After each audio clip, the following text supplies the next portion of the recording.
It doesn't matter what comes, a first effect of the night, a mental first effort of life. Nothing gets, don't turn off the video yet, I'm not done singing. Nothing gets to you, staying fresh, staying cool. When I find my right, it's somebody. You said you wanted more videos, this is what you get. Don't f***ing complain. Hey, what is going on, YouTube? See, what did I say? I told you that I was going to start creating more content, and here we are, still in 2025, not 2026. I didn't wait, but I thought it'd be really fun for a new video where we can just go back in time and go back to where it all started, the thing that popped off my whole YouTube career. Recording this on the iPhone because I didn't want to bring my gear, but this is where we started it all, my friends. This is actually the shed, as we called it, the Love Shack. Just me, because there was no women that wanted to come with me in here. But I was coming a lot though, you know, masturbating furiously as it is. Inappropriate joke. This is where the magic was happening. And they converted it into absolute... Alright. If you're new to this channel, my name is David So, and I am somebody who is doing everything that you shouldn't do in order to be successful in this space. I wanted to do something really fun today, or at least what I think is pretty fun. I wanted to go back to the first YouTube video that really started off my whole YouTube career. Now, it's not the first video that I made, but if it wasn't for this video, I'm pretty sure none of you would know who I am. This video changed my life, and it's the Asians in the library video, where it was that racially insensitive bitch, Alexandra Wallace, that, you know, I torched her ass. I said, anyways, I wanted to just take this time to watch this video together. Now, I haven't seen this video in 10 years, and you have to understand, this is going to be really awkward for me because I hate watching my old stuff. There's just some, but I'm gonna move past all the weird feelings that I have for this. Like, I literally have not watched this in over 10 years. I know I just said it, but I want you to understand how weird it feels for me to do this. But, you know, fuck it, let's do it. So we know that I'm not the most politically correct person, so don't take this offensively. These hordes of Asian people that UCLA... Hordes of Asians. ...steps into our school every single year, which is fine. But if you're gonna come to UCLA, then use American manners. Ooh, baby! Usually I don't do these type of vlogs. I usually don't do videos about other people's lives. Look at this fucking room, dude. Disaster. This one's a doozy. For those of you who haven't seen this video, it's basically, as you can tell by the earlier clips, ranting about why she okay, look at young David, chubby as hell, terrible fucking vision. I didn't have LASIK then yet, and that blue Target shirt that I bought from a clearance rack. You know what's so interesting about this video? I actually don't remember anything that I said. I shot it super late at night. I was freaking exhausted, so I actually just had to filter through just a bunch of bullshit just to kind of get any semblance of a video. I think I finished it around 6 a.m. and the next morning when I woke up, I got a call from my brother telling me that I went viral.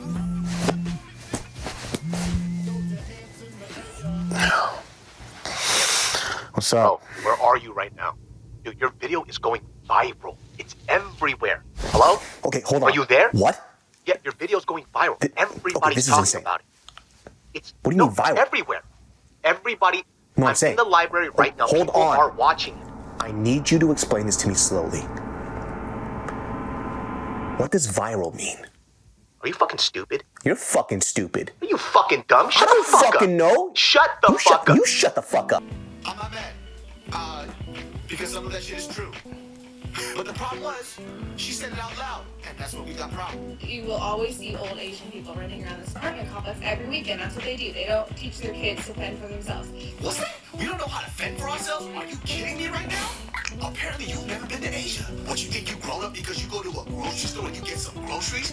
Bitch, we grow our food. Those aren't groceries. Okay. That's food from our backyard. We don't know how to fend for ourselves. Do you know how to kill, slaughter a cow in 10 seconds and put it back on a plate? Huh? You don't know how to do anything? There's a reason why you outsource your jobs to people in Asia. That's why we counterfeit all your shit.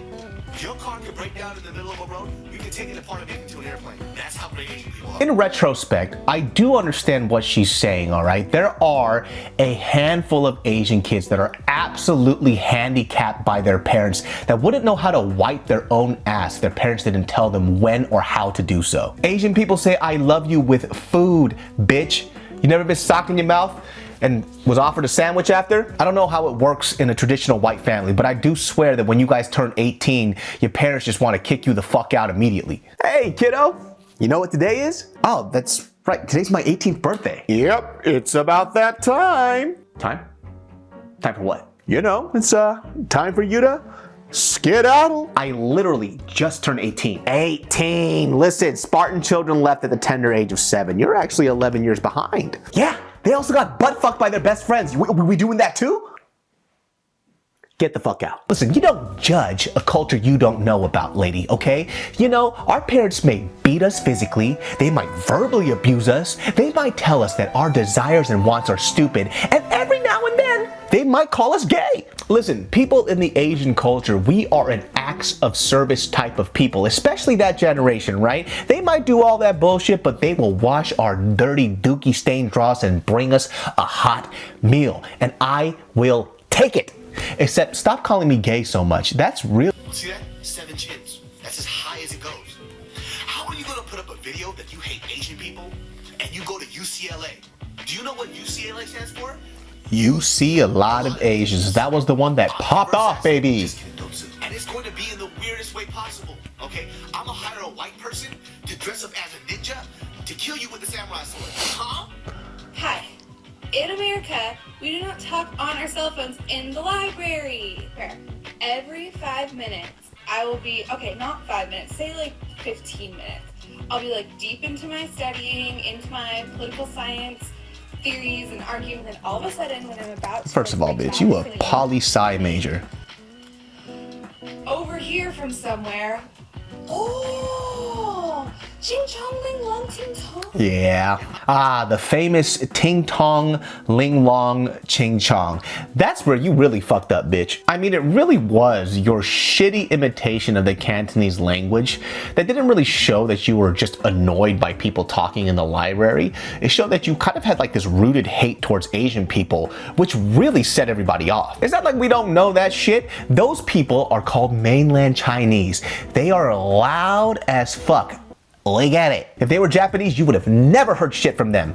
They motherfuckers just whisper everything for some goddamn reason.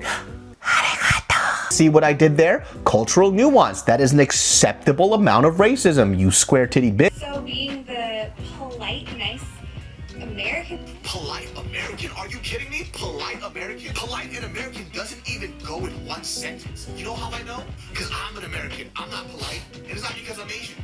It's because I grew up here. We're not polite. How do I know this? You don't even take off your shoes when you walk into my house. Fire. I usually don't hate people that don't mean. But I hate your guts, girl. Let me ask you something. What are you good at, huh? You kind of look like a slut. You probably look like this, huh? By the way, I'm a lot older now, and this part of the video where I called her a slut, that shit is tasteless and tacky. I fucking hate that I said that shit. And look, I understand this was like 14 years ago, and I was tired. I was just rambling and saying things, and I was insulting her just to hurt her feelings. But, you know, when it comes to comedy or just anything that you do, I have to attack her for the things that she said and her as a person.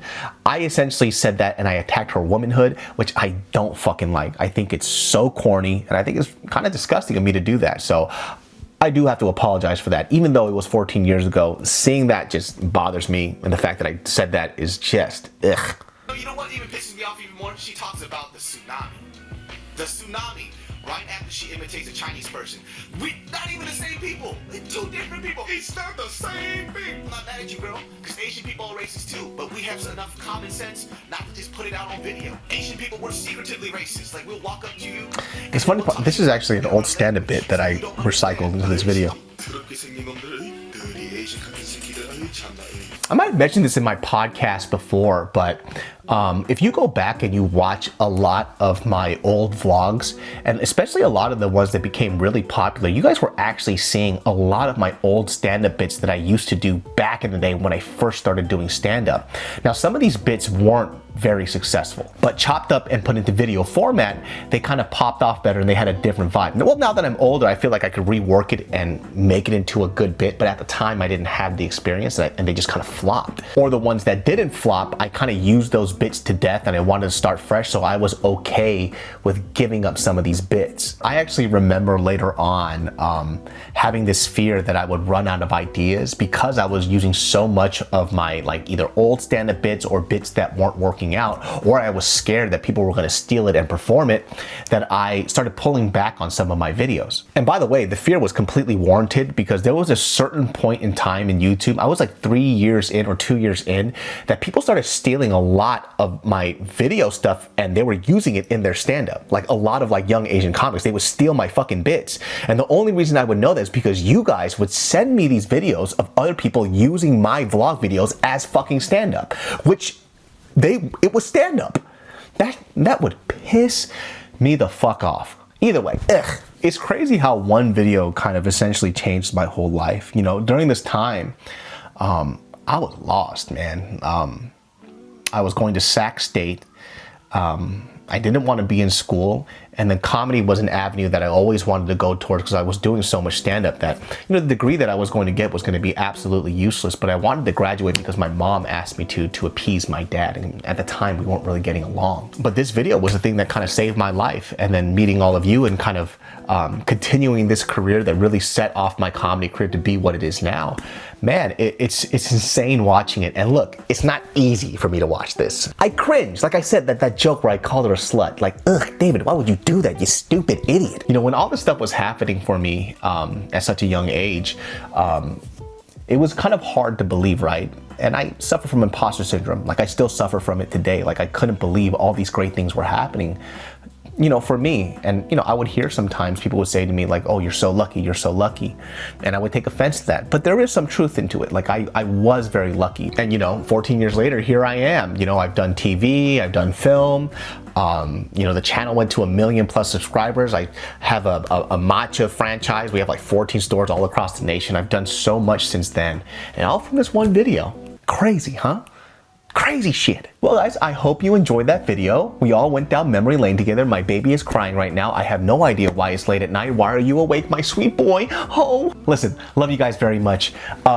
Next video, don't know when it's going to be, but do you like going down memory lane with all these videos? I was thinking about just doing this fun little project where I reshoot the same videos in this new style and new format that I do. Look, we're just having fun, right? Okay, I'm gonna go attend to my baby. He's crying. See y'all next time. Oh my God.